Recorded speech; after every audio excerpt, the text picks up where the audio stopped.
dentro de 7 a 14 días y finalmente el segundo injerto durante lo que puede llegar a reaccionar en el mismo tiempo relacionado, ¿cierto? En relacionar el mismo rechazo.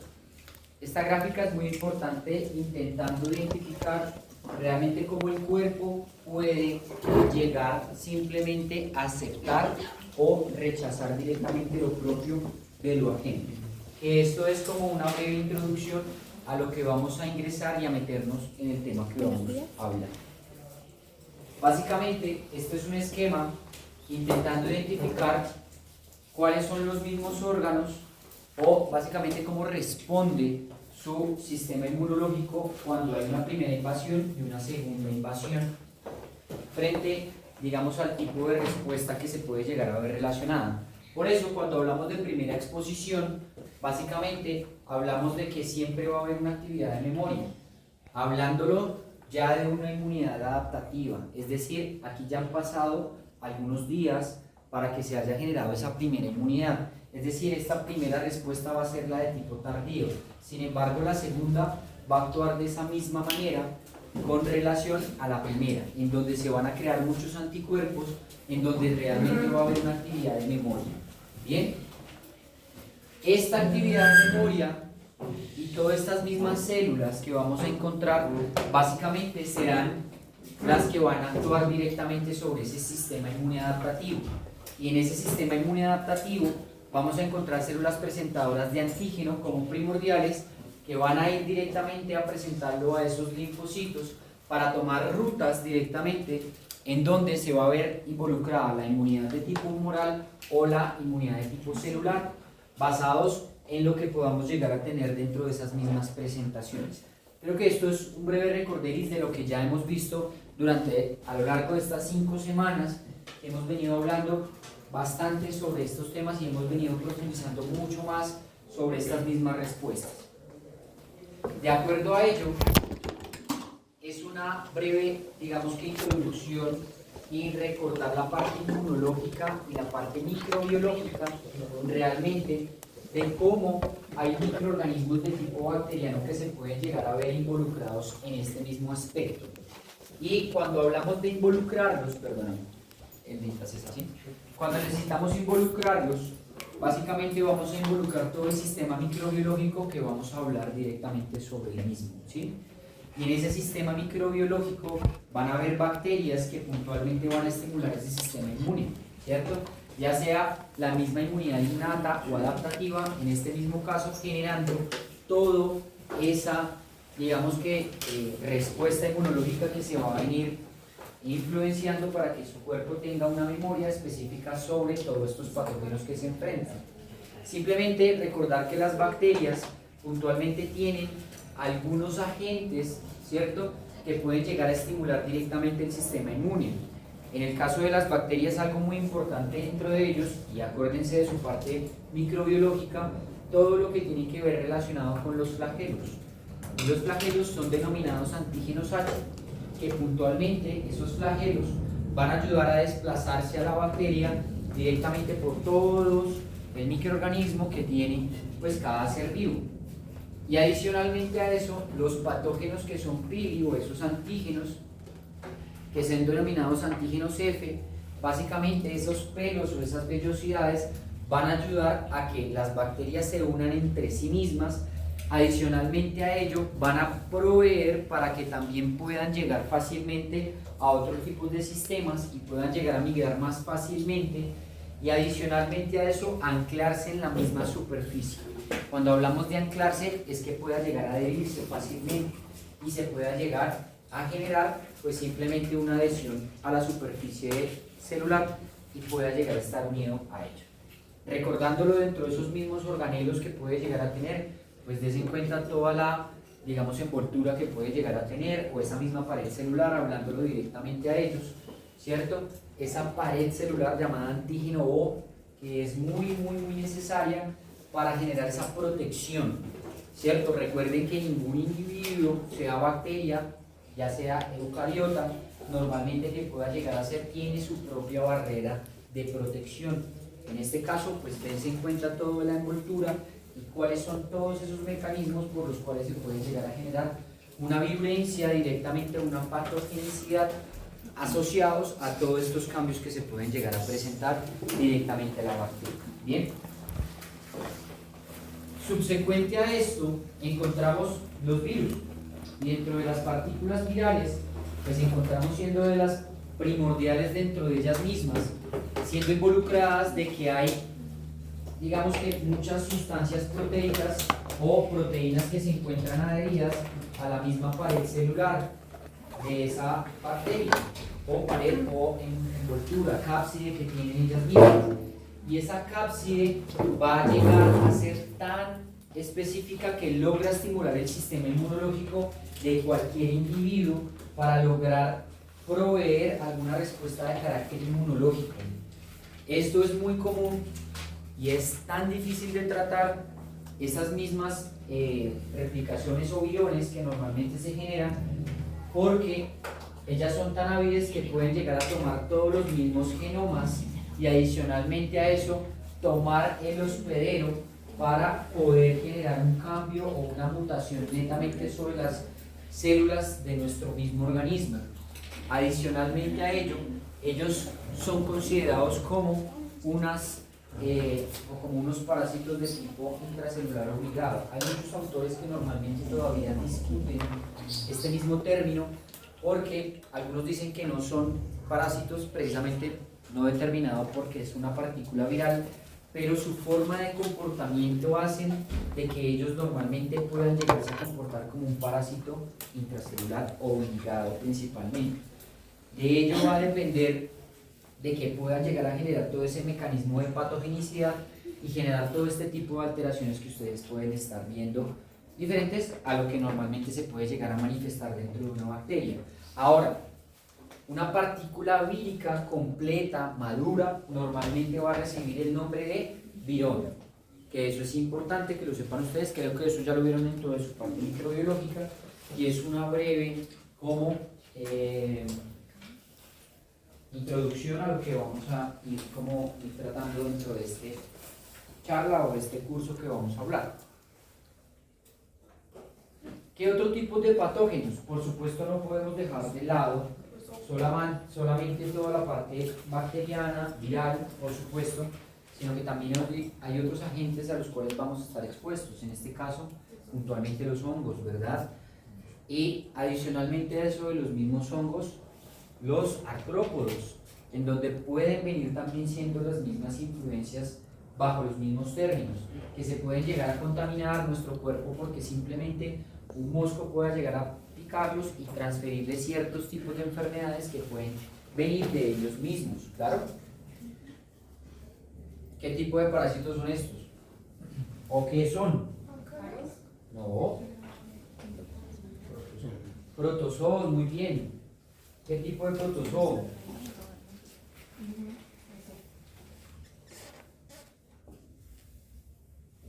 ¿Ah? ¿Qué tipo de protozoo? Esta es una yardia. Las yardias son muy comunes. La especie que más sufre de yardiasis son los gatos, puntualmente. Entonces aquí tienen una yardia. Sí, pero los que más ¿cierto? propensos son los gatos. ¿Y estos cuáles serían? Ay, no, Usted que ya vio. Usted que ya vio. Ustedes ya son grandes acá. ¿Ah? Los helmintos. Helmintos, parásitos también que pueden llegar a generar todo este tipo de inconvenientes, ¿verdad? Es decir, que su sistema inmunológico no solamente reconoce bacterias, virus, también reconoce muchos agentes por los cuales puede llegar a estar expuestos. Hablamos de agentes microbianos, y hablando de toda la parte microbiológica, podemos hablar de toda esta gama que estamos hablando directamente con ellos. Ahora, ¿cuáles serían unos antígenos no microbianos? Anticuerpos, sí, como antígenos, anticuerpos, antígenos no microbianos. ¿Qué se les viene a la cabeza cuando no hablamos de microbianos? Es decir, que no son infecciosos, no son patógenos en ese caso, hablando de bacterias, bla, bla, bla. ¿Cuáles? Entonces, para la primera, ¿cuántos son alérgicos estos señores? Uno. ¿Qué te da normalmente cuando comes? Brote y cierre de las vías. Y puede ser tan grave de que una persona se puede morir por simplemente consumir una gran cantidad de estos. Por supuesto, ¿verdad? Por uno, ¿cierto? Depende también del mecanismo que lo pueda llegar a hacer. En el caso de los animales, ¿cuántos han conocido que los han llevado al veterinario y le dicen no consuma pollo, ¿cierto? Porque el perrito lastimosamente tiene unas proteínas que normalmente pueden llegar a reaccionar sobre esto mismo y el pollo también puede llegar a tenerlos. Entonces, muy prudente que también tenerlo en cuenta, ¿verdad? ¿Qué es esto? El polen, ¿cierto? Dentro de ese mismo polen, las personas que son riníticas, pues saben un poco más sobre este mismo tema. ¿Y qué es esto? Polvo. ¿De cuál? ¿Qué le digo? ¿Ah?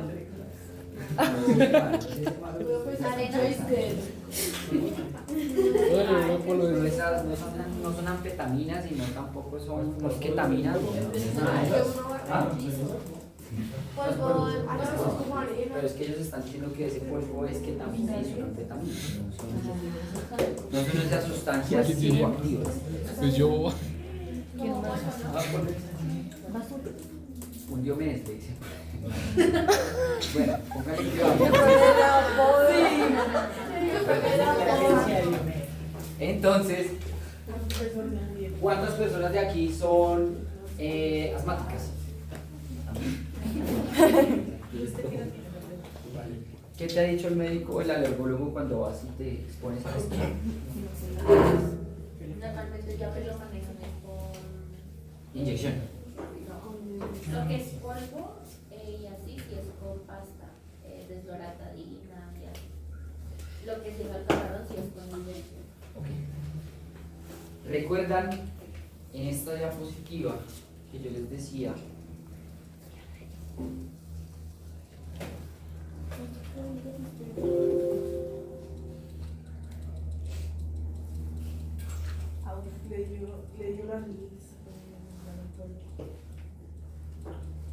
¿Recuerdan en esta diapositiva que yo les mencionaba a ustedes?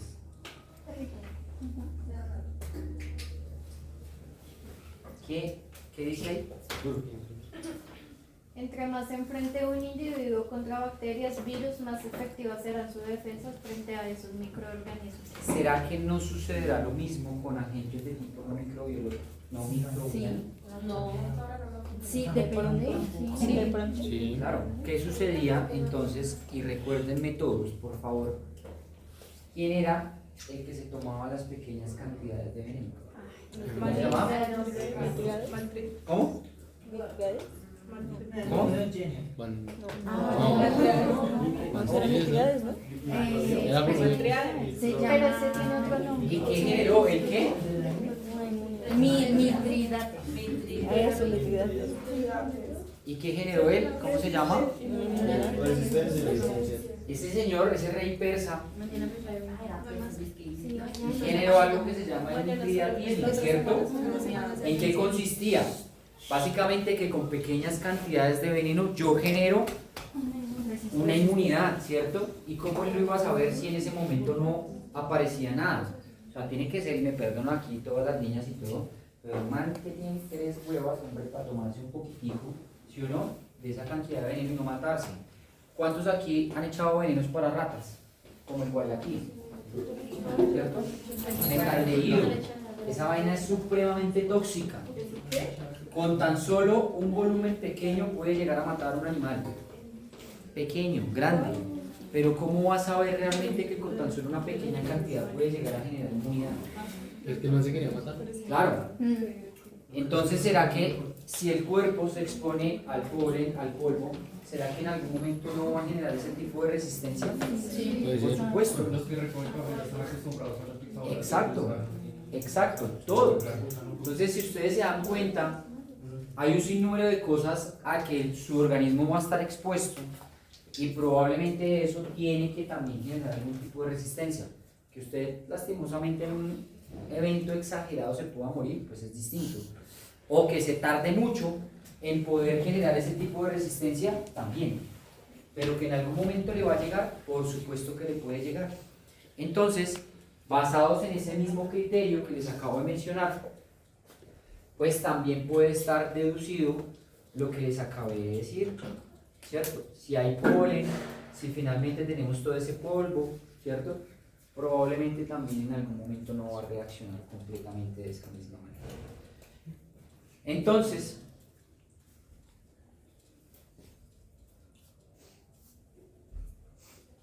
¿cuáles serían unos antígenos de superficie celular? ¿Miren? Les ayudo. Todos los rojos. ¿Por qué glóbulos rojos? ¿Bien? Van por el torrente sanguíneo, bien, pero ¿por qué? ¿Por qué? Transfusiones, muy bien. Las transfusiones generalmente son las que pueden llegar a reaccionar. En los gatos, hablemos de una especie que es muy susceptible, las primeras transfusiones no tienen problemas, ¿sí? Pero, pongámosle un poquito de lógica, si son antígenos, si yo se los estoy inoculando de otra especie a otra, ¿cierto? Pues en algún momento, ¿creen que eso va a generar anticuerpos? Sí. ¿Por qué? Porque el cuerpo ya se adapta. Ajá. Es decir, si ya lo reconocen, ¿qué quiere decir? Que es una inmunidad adaptativa. Porque principalmente la primera respuesta, pues tú le estás inoculando algo en donde él dice, bueno, pues mételo, exacto, ya entró. Y en la segunda, después de 7 o 15 días, si usted le mete la misma sangre, ¿será que él ya tendrá memoria? Sí. Por supuesto. ¿Y entonces qué va a comenzar a hacer? ¿Será que lo reconoce como propio? No, las comienza a destruir. Ese es el problema cuando usted hace transfusiones. En los gatos hay problemas de ese mismo tipo y la alergia que se puede ver manifestada es que lo mate directamente. ¿Sí? Cualquier tipo de animal también puede sufrir. Los humanos pueden sufrir de ese mismo. Por eso existen pruebas de aglutinaciones o particularmente que sean pruebas que usted le hagan, que usted sea compatible, que tenga una compatibilidad sanguínea para que no vaya a reaccionar por eso. ¿Por qué creen que existen los RHs? ¿Cuáles serán los RHs de los animales? Tarea. Tarea. Como 7, 8. No le creo a Michi. ¿Qué preguntó el profe? Dependiendo de la especie, también ¿Qué preguntó? ¿Sobre? ¿Listo? Vamos a ver cuáles son los RHs también de los animales, porque así como usted tiene un A, un B, un O, pues los animales también tienen. Pero ¿será que usted aguanta con un animal que tiene un hematocrito? ¿Saben qué es el hematocrito? ¿No? Cuando vamos a saber de un hematocrito de los animales es que normalmente es un porcentaje que puede llegar a tener de todo el volumen sanguíneo que puede llegar a tener un animal. Eso se mide en un porcentaje, ¿cierto? Que puede ir fácilmente de 20 a 35, 50. Y supongamos que usted le llega a un animal que tiene muparasitosis y lastimosamente tiene un hematocrito de el 5%. Es decir, ese animal se le está muriendo. Eso casi no es compatible con la vida. Yo he tenido animales del 6, ¿cierto? Y ya llegan muy mal, llegan supremamente pálidos. Y usted le va a inocular un volumen sanguíneo, el primero se le inocula y queda perfecto. Pero resulta y pasa que los hemoparásitos siguen haciendo hemólisis. Y adicionalmente a eso, les acabé de decir que usted tiene unos rangos de hemólisis. ¿Por qué va a ser el segundo rango de hemólisis? Porque la inmunidad adaptativa va a generar anticuerpos y esos anticuerpos van a destruir los mismos glóbulos rojos, es decir, que esa sangre sigue bajando un poco más. ¿Ven? Entonces es lógico que ustedes puedan entender ese tipo de cosas y resulta y pasa que le quedó el hematocrito que usted lo necesitaba llevarlo al 25 y le quedó en 19 y luego le bajó a 17 y luego le bajó a 12 y necesita hacerle una segunda transfusión. Pues ya no la puede hacer de la misma manera. Tiene que hacerle pruebas de reacción cruzada o aglutinación para poder identificar de que la sangre sea compatible con el cuerpo del animal. Lo mismo sucede con los brazos en ese orden de ideas. ¿Claro? Con los equinos, así es. Todo sucede de esa misma manera, todo. Pero lo vamos a ver de eso. ¿Listo? Por favor, investiguen lo que les acabo de mencionar. Ahora, ¿por qué glóbulos blancos? ¿Qué personas necesitarán realmente transfusiones para que tengan alteraciones dentro de los glóbulos blancos? ¿Qué creen que puede tener esa persona? Cáncer, leucemia, ¿cierto? ¿Cuál es la otra? Ah, VIH, ¿cierto? Entonces, para que le hagan transfusiones de plasma y que tengan la cantidad realmente verdadera de glóbulos blancos es porque esa persona se está muriendo. Y las unidades estimuladoras de colonia, que fue lo que les mostré, todos esos diagramas que pueden llegar a crecer todas esas celulitas, pues lastimosamente no se están produciendo esos precursores para que produzcan tantos glóbulos blancos. Y esos glóbulos blancos lastimosamente se están quedando incompetentes y necesitan trasplantes. Entonces todo esto puede generar algún tipo de alteración. ¿Claro? Y lo que habíamos hablado de los trasplantes, ¿no? ¿Cuáles son las células encargadas de esos trasplantes de rechazarlos? Los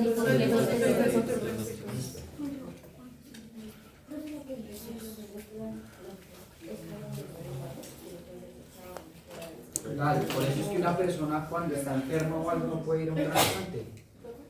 ¿Sabes qué tengo? ¿Y la alergia? Pero digamos en caso de animales.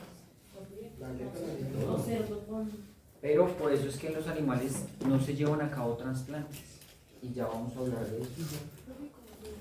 Es muy difícil que ustedes van a encontrar realmente animales que le hagan un trasplante de corazón. Es muy complicado. Por eso es que los animales se enferman de enfermedades renales, hepáticas o enfermedades cardíacas que no tienen cómo poder suplementar, ¿sí? En humanos sí se ha hecho muy énfasis y mucho énfasis sobre los complejos mayores de histocompatibilidad, que eso es lo que vamos a hablar. ¿Listo? Y en lo de la médula, cuando normalmente una persona normalmente tiene las defensas muy bajas y no reaccionan a medicamentos que puedan llegar a estimular las unidades formadoras de colonia, tienen que hacerle trasplante de médula. Tendrían que hacerle trasplante de médula, buscar un donante y hacerle trasplante de médula. Pero ¿quién le va a hacer trasplante de médula? A otra persona. Eso es lo complicado. ¿Qué ibas a decir? Entonces, porque si no se puede de animal a animal, se puede de animal a humano. Pero te digo, en veterinaria no se ha hecho tanto énfasis en esto. Hay personas que se están estudiando mucho los complejos mayores de histocompatibilidad, sobre todo el 3, que vienen siendo bastante en ese tipo de las zonas de trasplante de animales.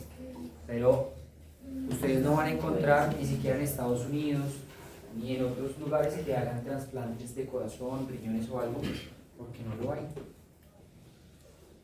Y eso no lo hablan ni siquiera en los congresos veterinarios más grandes del mundo. ¿Cuál es el congreso veterinario más grande del mundo? Están en este momento en el congreso.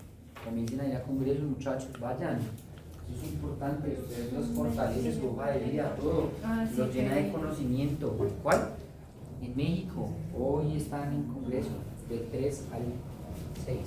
¿Ese es de neurología? No, es congreso veterinario de todo. Es que sí, en México hay uno de neurobiología que van a hablar específicamente. Pero no, hablemos del congreso veterinario más grande del mundo, es en México. Vayan. Allá hablan de todo lo que quieran. Y encuentran muchas cosas. Vamos a dejar de Se lo recomiendo. venir aquí por pagar el requisito de la Complejo mayor de histocompatibilidad. Entonces, ¿quién me recuerda? Y cuando, digamos, ya hacen la clasificación con los animales. Normalmente de otra especie a él. Yo me acuerdo que... Lo mismo, los mismos anticuerpos. La primera no tiene tantos problemas, pero... Sí, porque ellos tienen hasta una hora, pero... Exacto. Yo he visto xenotransfusiones en estos chiquillos. Y he hecho xenotransfusiones. Pero es que nadie le dijo Jesús. Sí, Se lo podemos dos curar. xenotransfusiones pero se mueren, no responden bien. Cuando no tienes unidades, encontrar unidades de sangre de gatos es supremamente difícil, muy difícil. Sí, por eso crearon el banco de sangre. No, tú puedes encontrar, hay gente que lo hace. Yo Tú me tienes con trabajo María con Fernanda unos Morales. que tienen bancos de sangre y están ahí ubicados en Soacha y ellos me traen toda la sangre de los felinos. Hacemos pruebas de compatibilidad, sobre todo para los animales que tienen leucemia, y hacemos la transfusión y les funciona muy bien. Pero encontrar los bancos de sangre felinos son supremamente difíciles. Si encuentras en perros, donantes un montón porque pues te puedes traer un perro allí del remanso y haces la transfusión. Chao. Pues sí. Pero El perro esta pues, mañana, es más complicado. pobrecito. Además que los obligado. volúmenes a veces de 60 ml, pues necesitas un gato, pues ya te imaginas, de pronto un ragdoll o un animal grande para poder hacer una transfusión a un pequeño. ¿Bien? Complejo mayor de histocompatibilidad. Entonces, ¿quién me recuerda por favor la definición del complejo mayor de histocompatibilidad?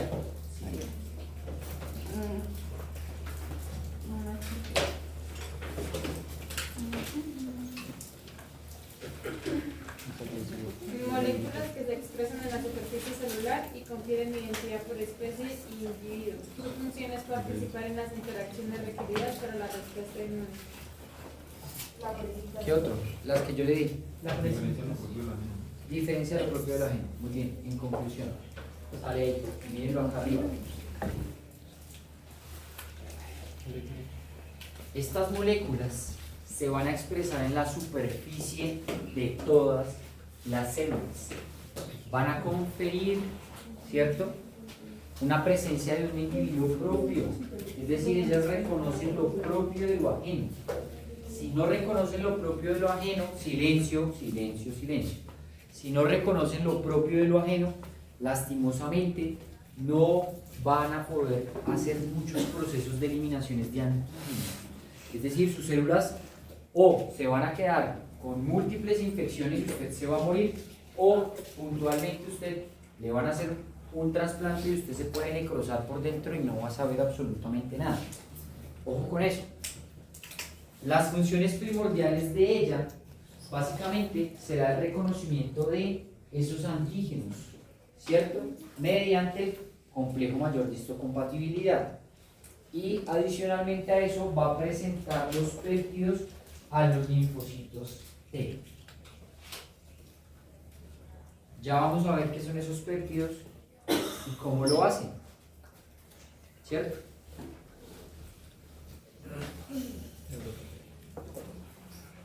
Espere. Listo. Entonces, existe unas clases realmente de complejo mayor de histocompatibilidad. ¿Y qué tipos de clases están presentes dentro de este mismo? Pues son estos que están viendo. Cuéntenme para ustedes qué es el locus. La posición ¿La qué? La posición La posición en un cromosoma, muy bien, ¿cierto?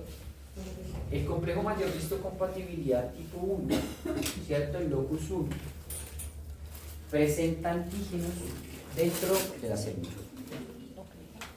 Dentro de la célula, es decir, intracelulares. El complejo mayor de histocompatibilidad tipo 2, si uno es interno, el otro va a ser externo. Muy bien. Y el 3, pues básicamente codifica otras proteínas inmunes. Nos vamos a centrar nosotros en el 1 y en el 2, que es lo que nos importa. Ahora, traemos la misma definición del locus, ¿cierto? Y ese locus básicamente va a ser esa ubicación específica que se va a encontrar dentro de la parte del cromosoma, ¿cierto?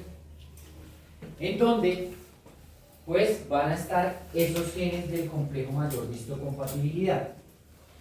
Entonces, para que quede un poco más claro, realmente cuando hablamos de ese locus nos referimos a la dirección exacta del ADN del cromosoma donde se encuentran los genes del complejo mayor de histocompatibilidad.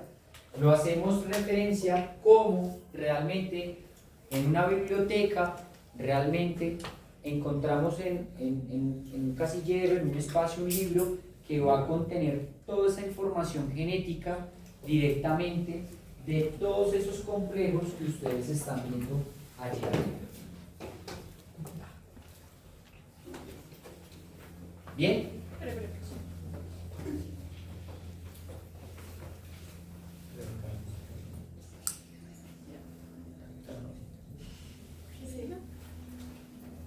¿Bien? ¿Preguntas hasta aquí? No sé. ¿Todo claro?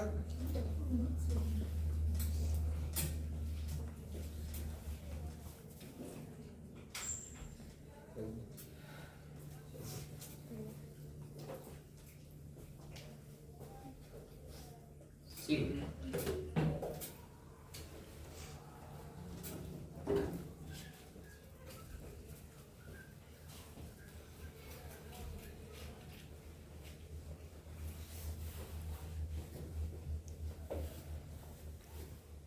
Propiedades del complejo mayor de histocompatibilidad.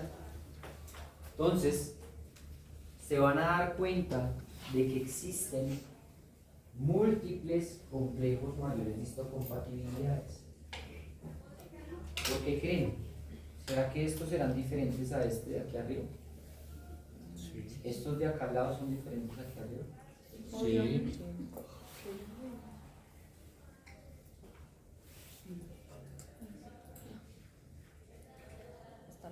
Todos son complejos mayores de histocompatibilidades. Todos. Lo único es que cambia realmente son los nombres por individuo o por especie. Recuerde que esto reconoce lo propio de lo ajeno, es decir, que cada individuo tiene un complejo mayor de histocompatibilidad.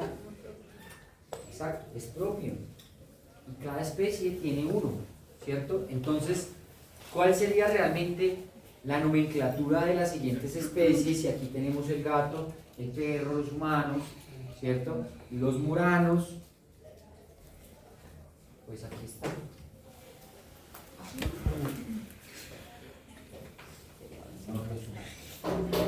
¿Puedes devolverlo, por favor? Claro que sí.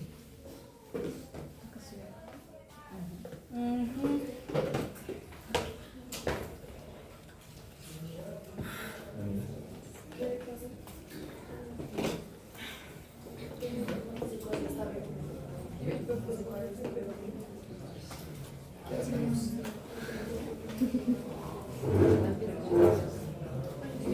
Espere que quiere todo. Eso. Lo rayamos.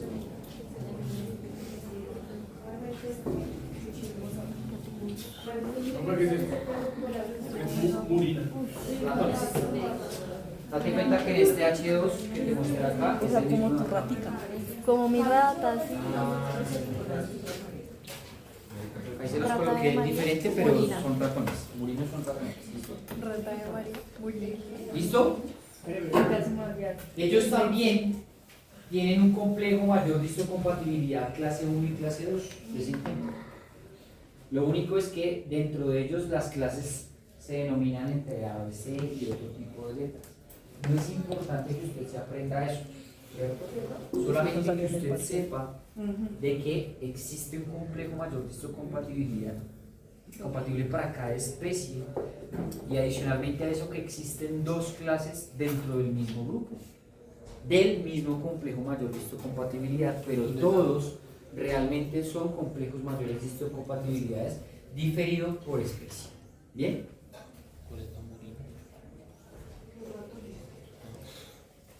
¿Bien? Sigo. Póngale cuidado. Complejo mayor de histocompatibilidad tipo 1. No se pierda de aquí en adelante. Se lo recomiendo. Si se sale, se pierde. Complejo mayor de histocompatibilidad tipo 1. ¿Qué les pregunté en el parcial? ¿Quiénes expresan el complejo mayor de histocompatibilidad tipo 1? Muy bien. No glóbulos rojos. Ahí están.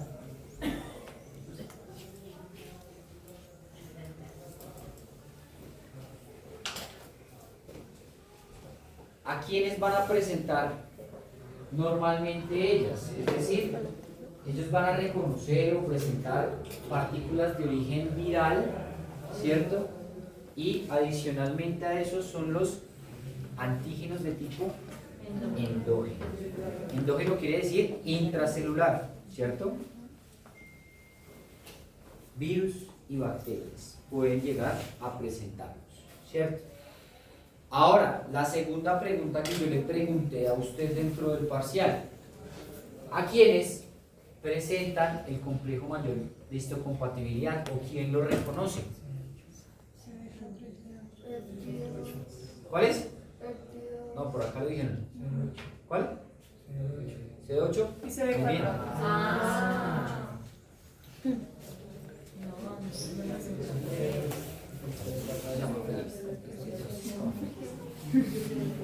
Bien. Y entonces, ellos normalmente van a presentar pequeños fragmentos de proteínas llamados péptidos. Entonces, si es una proteína, yo normalmente de una proteína voy a sacar un fragmento, ¿verdad? Entonces la corté, saco un fragmento de esa proteína, es decir, algo más pequeño, ¿cierto? Un fragmento de algo de una cadena, un pequeño. ¿Y de quiénes van a ser? Pues principalmente de virus y de células cancerosas. ¿Claros ahí? Creo que no hay nada difícil, nada de raro.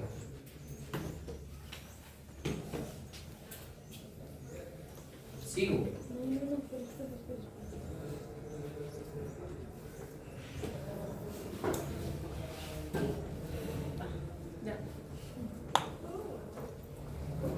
Complejo mayor de histocompatibilidad tipo 2.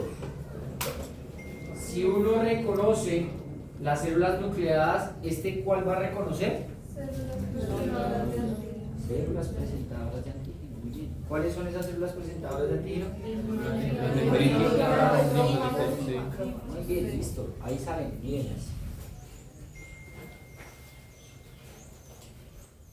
¿A quiénes van a presentar? Si unos presentan virus y bacterias, ¿estos a quiénes? Los otros presentan virus y cáncer. ¿Y estas a quiénes van a presentar? Bacterias y parásitos. Recuerden que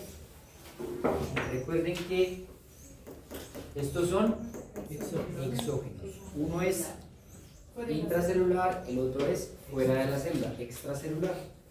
Pero ojo, ellos tienen que tener un componente de tipo fagocítico. Importante. Supremamente importante. Es decir, que estas células pueden llegar a cumplir esa misma función, ¿cierto? Con diferencia a la otra, ¿sí o no? Si una se las presenta a los CD8 y son reconocidos por CD8, ¿estos quiénes son? Listo. Van a conocer a Félix. Él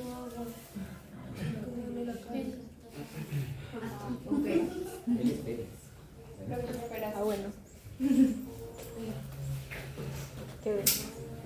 Quedamos piezas y cosas.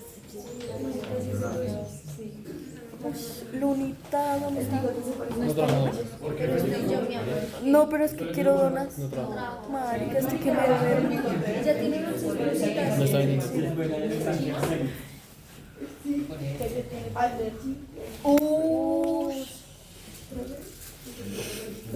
Más vasto con ellas. Sí. Es como Nos trata las papas, que no es mamosita María. ¿Listo?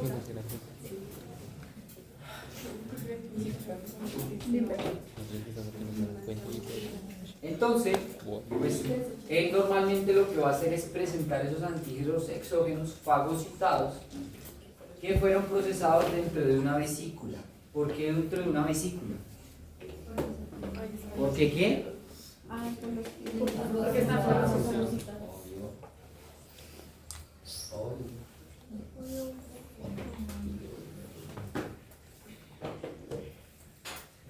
¿Bien ahí?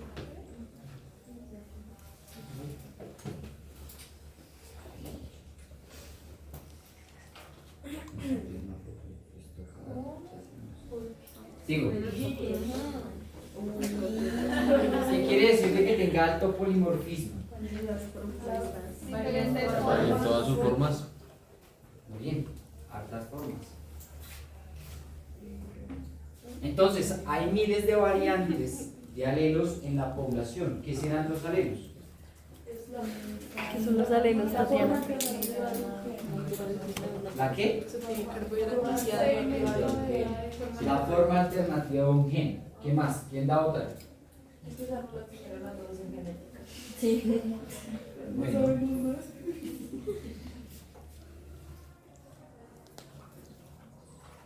Es la variante de un gen. Es decir, pues todos tenemos ojos, pero pues tus ojos no son iguales a ella. ¿Por qué? Porque tus ojos son verdes, tus ojos son cafés, tus ojos son... No, usted no. ¿Sí o no? Todos tenemos ojos distintos y todos tenemos una variable genética distinta llamada alelo. Simplemente es eso. ¿Qué va a permitir esa variable genética? Que haya una diversidad de tipo inmunológico. Es decir, que cada individuo responda a diferentes patógenos. Aquí entra sobre las complicaciones dentro de todas las denominadas trasplantes de órganos.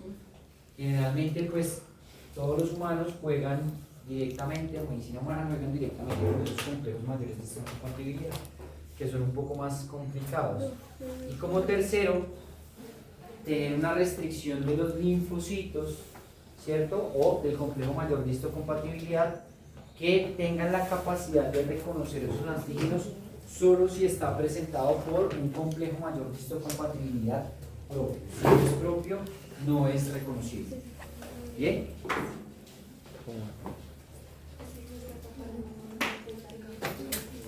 ¿Claros ahí? Hasta ahí nada complicado. ¿Preguntas?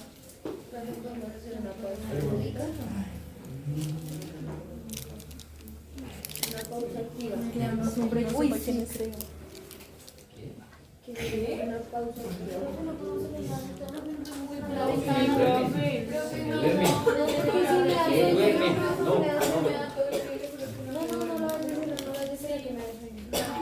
Sigo.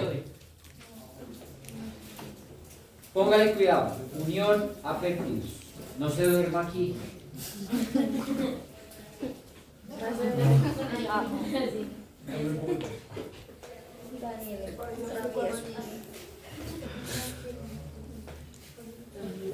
Mis gráficas hermosas, ¿se acuerdan? Entonces, sabemos de que el complejo mayor de histocompatibilidad tipo 1 o clase 1 reconoce todos los que son endógenos, ¿cierto? Esa parte endógena normalmente quiere decir de que algo está sucediendo dentro de la misma célula. Supongamos de que esta célula está siendo infectada directamente por un virus. Y ese virus ha generado unos cambios y ha dejado unas proteínas directamente sobre él, ¿cierto? Miren las proteínas. Esta es la célula infectada, el virus está dentro de ella, básicamente todo este es el citoplasma, ¿cierto? Dentro de ella existe algo, o dentro de esas células existe algo que se llama el proteasoma. Ese proteasoma es el que van a ver acá. Es el encargado de fragmentar completamente las proteínas, ¿cierto? Y al fragmentarlas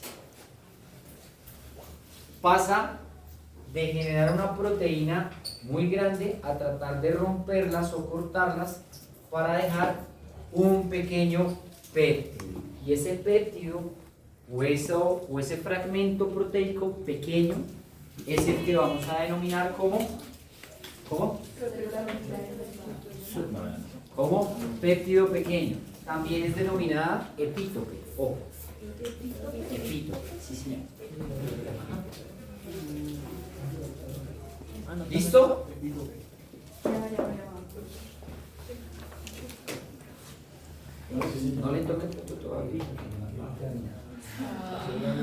toca mirar el proceso. Exacto. Miren el proceso, aprendan el proceso. El proteasoma normalmente fragmenta, hidroliza, rompe, ¿cierto? La proteína se convierte en ese péptido, en ese epítope, ¿cierto? Pequeño, muy pequeño. Esas proteínas constantemente de ese virus se están fabricando o se están produciendo todo el tiempo en el mismo citoplasma. Ahora, para que esas proteínas se rompan por acción del proteasoma, normalmente lo que hacemos es que se fragmenta, ¿cierto? Para que un complejo mayor de histocompatibilidad lo tome y lo llegue a presentar a los CD8. No, sí, espere. ¿Van conmigo ahí? Sí. Ninguno me ha preguntado nada sobre el proteasoma. ¿Qué es el proteasoma? ¿Qué es? ¿Qué es? ¿Qué creen que es? Si les digo que lo que hace cumplir la función de hidrolizarlo, de romperlo, ¿cómo? Algo parecido, por decirlo así muy bien, que simplemente lo que hace es cortar o romper. ¿Es mandarina? Y ya. Es como un colador, ¿cierto? Donde deja lo más grueso arriba o rompe para que pueda pasar fácilmente esos compuestos proteicos. Desnaturalizarlo, romper, es eso. ¿En dónde se encuentra el proteasoma? En el citoplasma. En el citoplasma, muy bien. De todas las mismas células, ¿cierto? ¿Claros ahí? Sigo. En el segundo paso,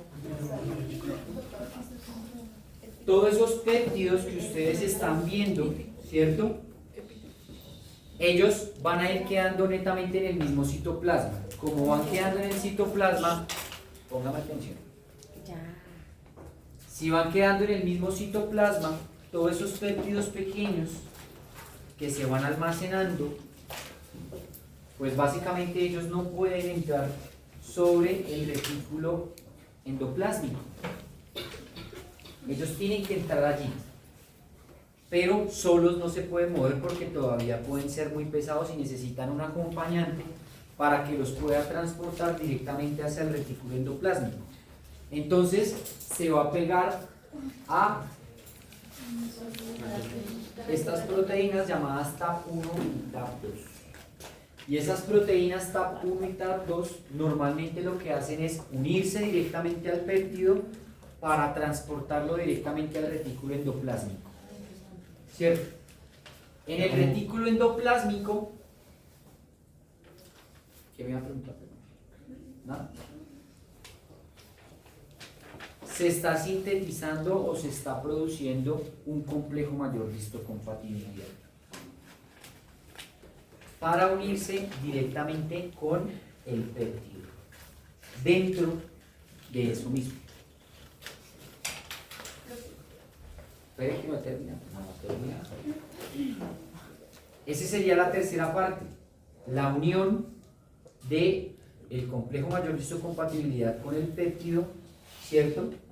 En el retículo endoplásmico sale ese mismo complejo unido al péptido, ¿cierto? Y comienza a transportarse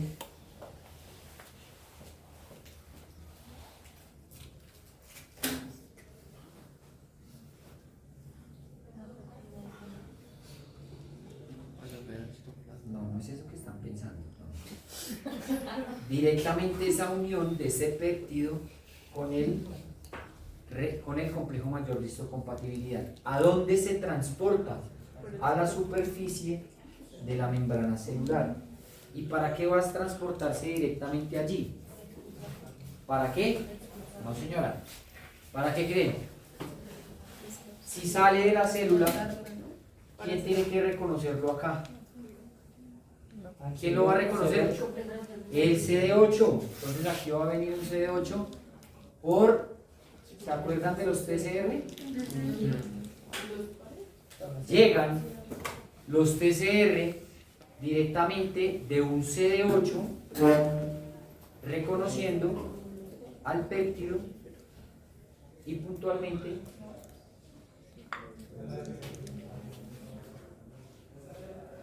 se activa y después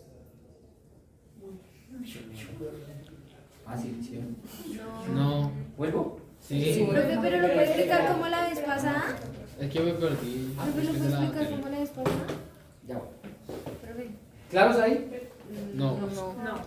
Voy a ¿Lo borrar. puede explicar como la vez No. pasada? Voy a borrar mi Así tableta. que lo baña, lo viste. Ahorita baña. ¿Listo? Es que acá no lo baña. Voy desde el principio para que lo entienda todo. ¿Listo? Es muy sencillo, realmente.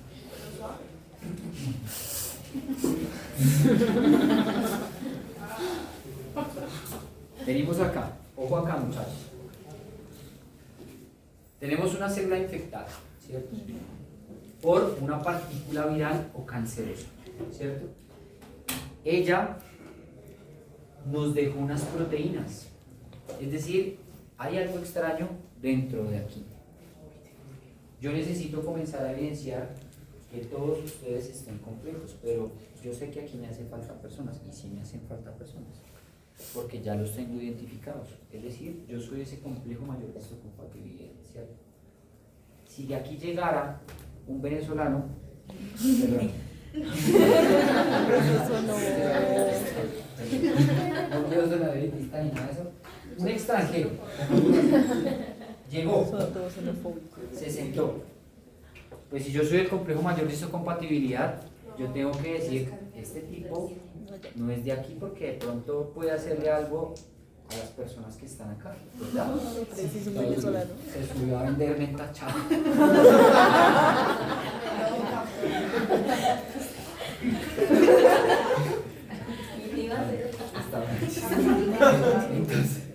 Entonces, ese tipo, pues, es gordo, es una persona gorda, ¿cierto? Ah, bueno. Entonces, ese tipo gordo, pues lo necesitamos dividir, necesitamos romperlo, como cortarlo, ¿cierto? Y esa función de cortarlo lo va a hacer directamente por el proteasoma, ¿cierto? Que va a estar directamente en la célula, o sea, eso es un organelo, normalmente está dentro de la célula, ¿ya? Lo que hace es fragmentarlo y lo rompe, ¿cierto? Y lo rompe en pequeñas cantidades, que es las que están saliendo. ¿Para qué necesito romperla en esas pequeñas cantidades? Pues como yo soy el complejo mayor de histocompatibilidad, pues yo no me puedo llevar al gordo completo, ¿cierto? Sino me llevo un fragmentico y me lo llevo. Un brazo. ¿Cierto? Me llevo un brazo, eso. Entonces me lo llevé. Para presentarlo directamente a esas mismas células que vamos a hablar, que era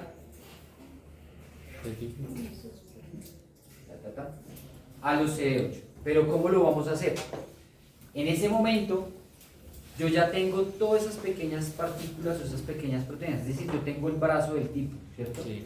Pero entonces yo solo no puedo cargar con el brazo del tipo para llevarlo porque, no sé, el brazo me pesa mucho, ¿cierto? Entonces yo le digo, se me olvida el nombre, a Esteban, yo le digo, venga para acá. Ayúdeme a llevar el brazo, por favor. Entonces me voy con él, entramos al retículo endoplásmico. Y yo ya en el retículo endoplásmico, ¿cierto? Encuentro algo que se llama el complejo mayor de histocompatibilidad. Y en ese complejo mayor de histocompatibilidad me puedo unir directamente a él.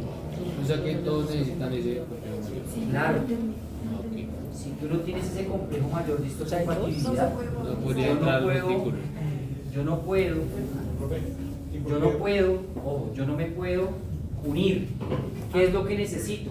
Estas proteínas pequeñas que se llaman el TAP1 y TAP2, Esteban, me ayudan simplemente a ingresar al retículo endoplásmico.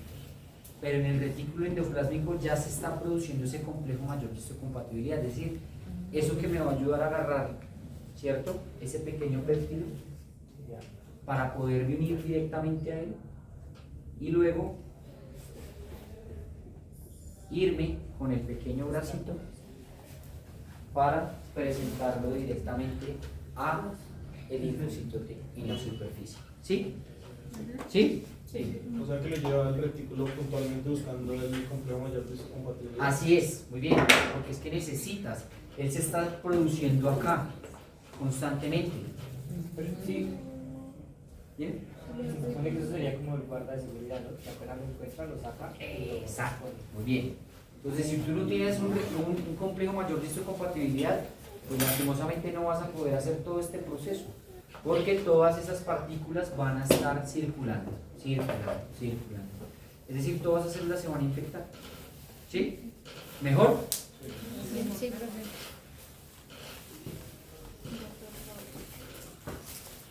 Yo viene la última cosa como le digo. Listo. Después de que normalmente, mira, lo capta, lo trae directamente a la superficie celular, se une el péptido, que es esa pequeña proteína, con el complejo mayor de histocompatibilidad, y ahí viene lo otro. El linfocito T normalmente tiene un receptor, no se confunda con los TLR. ¿Qué son los TLR? ¿Cuáles? Los TOL son TLR. Aquí estamos hablando de TCR. El linfocito T, ¿se acuerdan que eso se los expliqué? El linfocito T tiene un TCR que están ubicados en la superficie. ¿Qué quiere decir? De que cuando él lo trae directamente a la superficie, llega el linfocito, ¿cierto?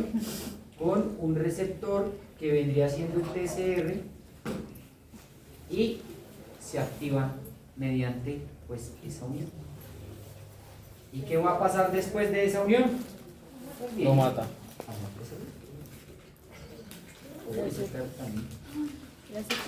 ¿De quién es?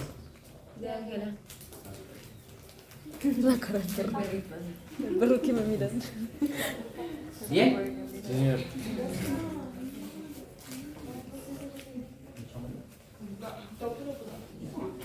Ya los conozco. ¿Sí o no? Sí. Dijo Jonathan. Sí. ¿Preguntas acá, muchachos? ¿Cómo? No, ya no. Jonathan, ¿sí o sí? ¿No? Ahora vamos con los dos. Vamos con el complejo mayor de histocompatibilidad tipo 2. ¿Cierto? Si el primero pues es fácil, el segundo es un poquito más complicado. Bueno, Somos tú y yo. recordemos que dentro de esa unión a péptidos del complejo mayor de histocompatibilidad tipo 2, si el uno es intracelular, el otro será extracelular, ¿verdad? Aquí vamos a hablar de células que pueden llegar a captar o ser presentadoras de antígeno. Y vamos No, a pero hablar por la de silla. ellas directamente, ¿cierto? Hablamos de macrófagos, linfocitos B y dendritos, puntualmente. ¿Qué está haciendo esta célula? ¿Qué célula es esta? Una dendrítica, muy bien. ¿Qué está haciendo aquí ella? ¿Cuál es la diferencia entre endocital y fagocital?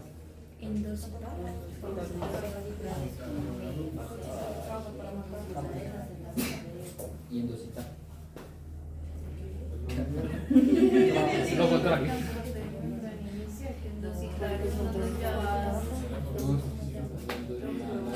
Como que se atraen esas moléculas, ¿no es? Y en la fagocitosis las moléculas son más grandes. Hay que hacer la vinocitosis. Y entonces la endocitosis, ¿qué sería? ¿Dime?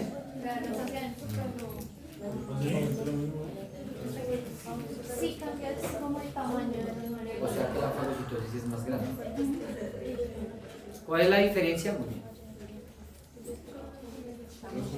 De la endocitosis y la exocitosis, endocitosis y fagocitosis, el tamaño. Puntualmente dentro de la fagocitosis podemos abarcar un mayor tamaño y en la endocitosis un menor tamaño. Simplemente es eso. Es lo mismo, ¿cierto? Lo único es que la fago tomo más y en la endo tomo más poquito. Recordemos esto de la fagocitosis y ustedes me van a ayudar a recordarlo. ¿Qué hace esta célula haciendo lo que está haciendo? ¿Qué está haciendo?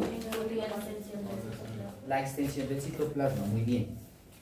Es decir, está haciendo un pseudo. ¿Y el pseudópodo qué va a formar? Una vacuna que se va a llamar fagosoma. Y si no es fagosoma porque entró por fagocitosis, entonces ¿cómo se va a llamar si entró por endocitosis? Endosoma, muy bien. Entonces, des en cuenta que le hizo endocitosis y formó un endosoma. En la misma célula, por acción del lisosoma, se formó un endolisosoma. Si fuese por fagocitosis, se formó un fagolisosoma. Ojo, porque eso se los puedo preguntar en el parcial. Tengan cuidado. Así como les estoy explicando. Aquí una pregunta. Y de ahí, esas vesículas que se forman, ¿cierto? Van a formar completamente o degradar a la gente en pequeñas partículas. Y al degradarlo en esas pequeñas partículas, básicamente, pues va a quedar con ese material dentro de ese mismo endolisosoma. ¿Sí? ¿Van conmigo? No. Tú estás en el celular. Pero le estoy prestando atención. Ojo, te estoy viendo. Cuidado. Vuelvo. Te estoy viendo. ¿Listo? Entonces, si lo hace por fagocitosis, va a formarse el fagosoma. Y si es por endocitosis, se forma endosoma. Y en la célula, ya captado directamente, el mismo agente se va a formar el fagolisosoma o endolisosoma si se fusiona con los lisosomas. ¿Listo? ¿Claros ahí?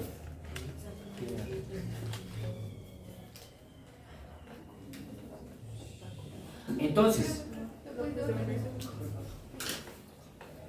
en la tercera parte de este mismo caso,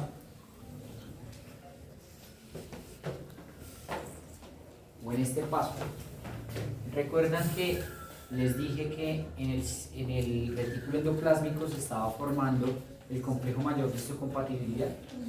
Por supuesto que está así. Entonces, en ese mismo retículo endoplásmico se está generando ese complejo mayor de histocompatibilidad, se está produciendo constantemente. Pero, en este caso, este complejo está bloqueado. Y al estar bloqueado, va a estar bloqueado por algo que se llaman cadenas invariantes y esas cadenas se van a encontrar directamente en el surco, quiere decir a la entrada, ¿cierto? Para evitar de que ninguna partícula, ningún péptido llegue distinto a unirse con él. ¿Qué quiere decir? De que se tiene que desbloquear. Y al tratar de desbloquearse, pues tiene que haber algo que desbloquee para que permita que llegue el endolisosoma o el endosoma para unirse directamente o encajar con el complejo mayor de histocompatibilidad. Entonces, en ese mismo endolisosoma se están produciendo unas proteínas. Y esas proteínas van a romper directamente esa cadena para permitir el ingreso y que pegue directamente el endosoma directamente con el complejo mayor de histocompatibilidad. Después de esa ruptura se puede unir directamente y poderse ir a la superficie. Y si uno lo reconocía el CD8, ¿quién reconoce a este? CD4. Muy bien. ¿Y qué va a hacer ese CD4? Ojo, yo se los expliqué. Coordina la respuesta. ¿Para qué va a coordinar la respuesta? Para matarlo. Entonces, o vengo con los linfocitos B O vengo con los linfocitos T citotóxicos y básicamente los elimino. Y se presenta. ¿Listo?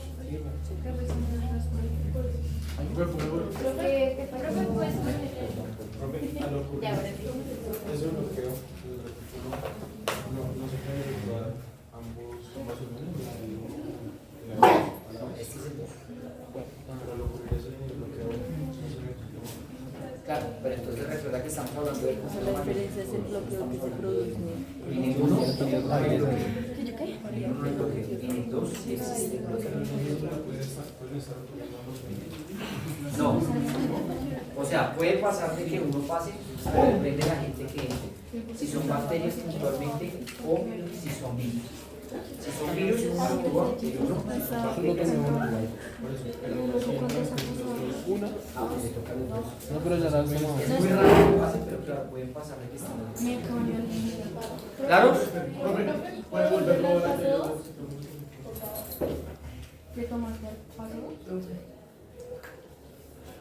Entonces, yo les pregunto, ¿ustedes creen que esto sucede solamente con bacterias, virus o parásitos que esté sucediendo? ¿Este complejo hace eso solamente con? ¿Sí o no? No. ¿Por qué no? ¿Por qué no?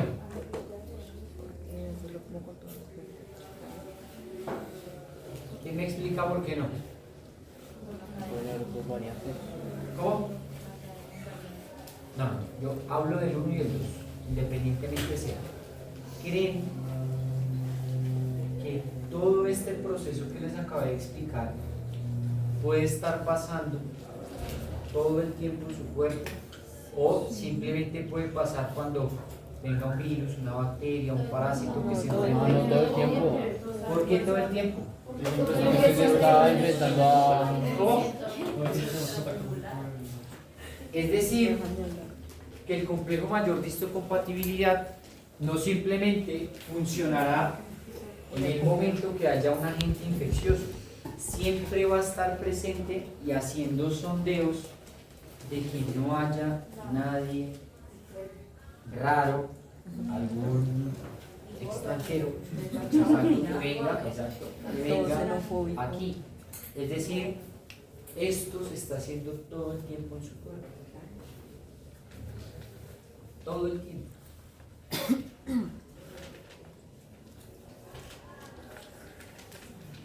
Si no pasa eso, pues lastimosamente usted se moriría porque no hay cómo identificar realmente todos sus agentes.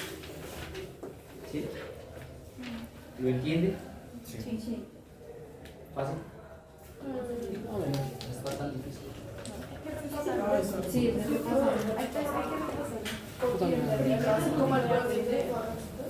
Hay que repasar con tiempo. Con tiempo. Listo. Restricciones del complejo mayor de histocompatibilidad. Cuando hablamos de restricciones, es que puedan haber ciertos casos en los cuales pues todo este complejo tenga algún tipo de alteración dentro de lo principal y que no se puedan llevar a cabo. Dentro de ellas, primera, ¿qué podemos hablar? Que la restricción va a significar que esos linfocitos T no tengan la capacidad de reconocer antígenos cuando estén unidas directamente a moléculas de otro individuo. Es decir, que simplemente los va a reconocer a los individuos propios. ¿Qué quiere decir eso? Que el complejo mayor de histocompatibilidad es propio, no es de otro. Porque si no es propio, lastimosamente no va a haber un linfocito que pueda llegar a reconocer y producir la muerte celular o coordinarlo para directamente generar la muerte celular, ¿cierto? Tampoco no basta que el antígeno, podemos hablar del epítope o podemos hablar del péptido, ¿cierto? Esté presente ni que tampoco haya un complejo mayor de histocompatibilidad. ¿Qué quiere decir? que siempre que esté presente el complejo mayor de histocompatibilidad siendo propio, también tiene que haber un fragmento que pueda llegar a unirlo para poder él mismo irlo a presentar y que realmente lo mate. ¿Sí? Pero esto todo el tiempo se va a estar produciendo porque siempre va a haber un sondeo que se va a producir directamente sobre ello.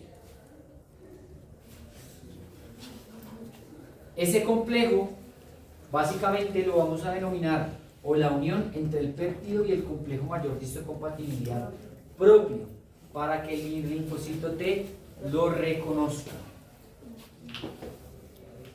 Si no hay ese reconocimiento, esos T van a pasar derecho y no van a hacer absolutamente nada. Espere.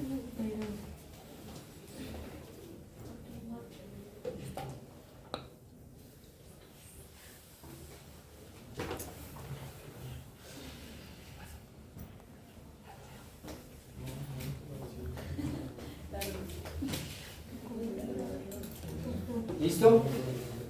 Sí, señor. Un claro ejemplo, básicamente, del complejo mayor de histocompatibilidad con el TCD8, pues básicamente ese linfocito T citotóxico va a matar una célula infectada si el péptido viral está unido a un péptido propio, si no, no lo va a matar. Si la misma proteína viral se presenta en un complejo mayor de histocompatibilidad de otro individuo, lastimosamente no lo va a reconocer y no lo va a matar.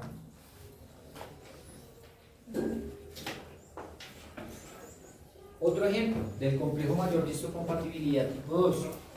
El T-helper ayuda siempre y cuando el péptido bacteriano esté unido a un complejo mayor de histocompatibilidad tipo 2. Pero si el péptido del complejo mayor de histocompatibilidad tipo 2 es de otra persona o especie, ese linfocito no lo va a reconocer.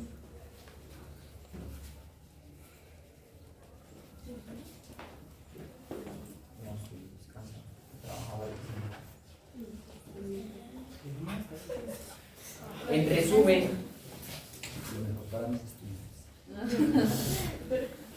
resumen,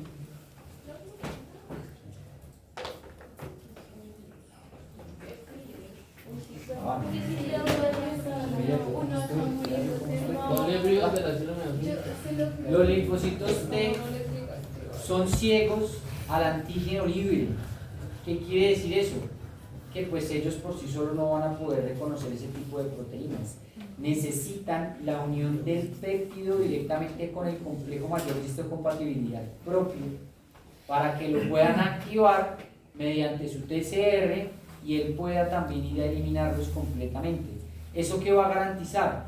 Que básicamente en el sistema inmunológico solo ataquen el contexto directamente de su propio organismo y evitar reconocer moléculas extrañas como presentadoras falsas.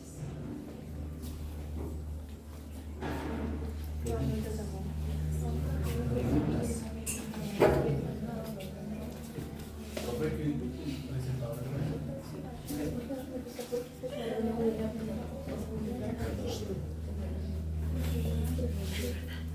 Sí, ya veo que los linfocitos T son ciegos a la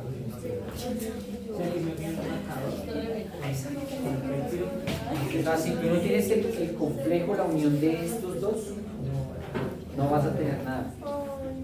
Es decir, él no va a poder reconocer, porque para él, si no hay quien lo active, porque lo van a activar, ellos dos, pues él va a seguir vivo.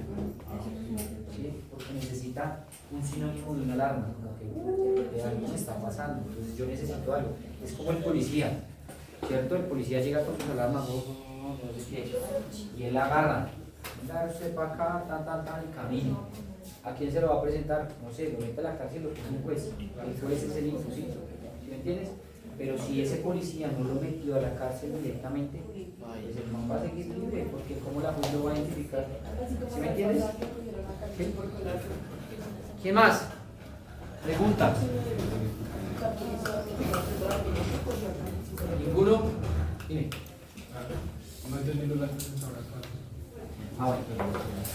Normalmente, cuando todo esto llega a suceder, pues este mismo péptido tiene que reconocer realmente que es algo infeccioso, ¿sí? De que no es algo malo. Porque si es algo malo, ¿cierto? Pues él se va a activar. Pero si supongamos de que no sea algo raro, pues puede ser algo falso. Es decir, que sea una célula que sea normal. Entonces, él tiene que reconocer esas moléculas extrañas que no están aquí. ¿Sí? Si esas moléculas llegan a estar, pues él las tiene que identificar. Pero si todas son normales, pues básicamente todos vamos a ser normales. Si es algo extraño, pues él ya tiene que identificarlo. Entonces el término de presentadoras falsas realmente determina, es directamente a eso que está presentando, que sí sea verdadero lo que va a presentar. Es decir, ese péptido que realmente va a ser infeccioso, ese epítope, esa vesícula, ese endolisosoma, ¿sí? Es eso. ¿Preguntas?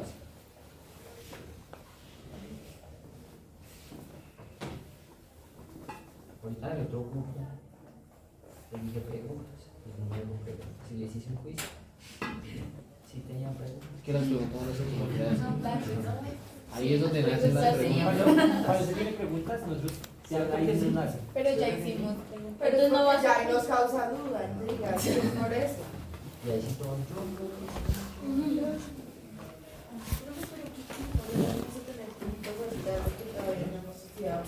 No, y están fundidos. Chao. Nos vemos.